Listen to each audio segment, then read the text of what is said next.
បើចង់បែកឬបញ្ចប់បងមិនខត់ពុំងាឡើយសុំតែម្យ៉ាងមេត្តាចោះត្រានត្រើយកុំយកបងជាឆ្លើយជន់ឆ្លីបេះដូងភក្តី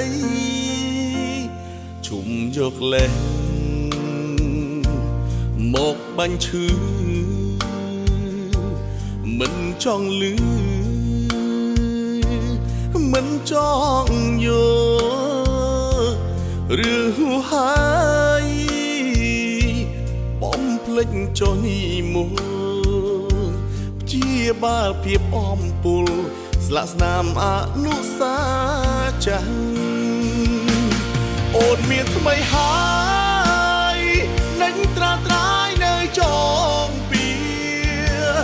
ចោតថាខ្វាត់ពុំងារសាវាឲ្យស្រីក្រមចិត្តមានន័យយ៉ាងណាទៅស្រស់មិត្តបើបងខុសពិតបងទេជាអ្នកដើរចេញ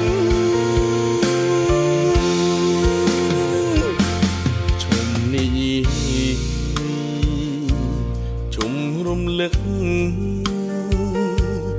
បើនៅគិតរត់ក្តីផ្សារឿងហួហើយបំភ្លេចចុះជីវ៉ាបងសុខចិត្តក្រំគ្រាទទួលកំហុំក្រុមយ៉ាង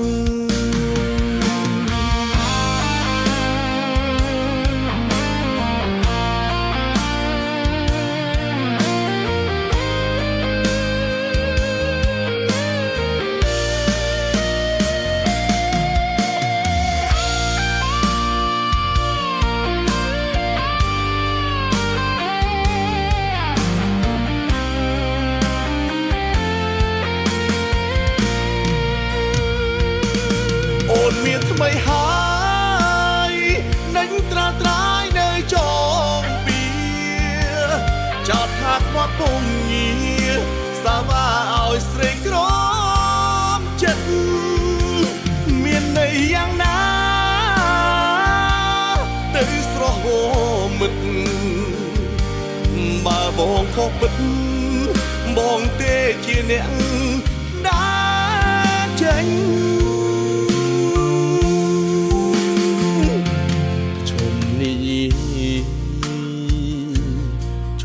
រំលឹកបើនៅគិតរត់ក្តីផ្សារឿងហួហើយបំភ្លេចចុះជីវ៉ាបងសុខចិត្តក្រំគ្រាទទួលកំហុំក្រុមយ៉ាង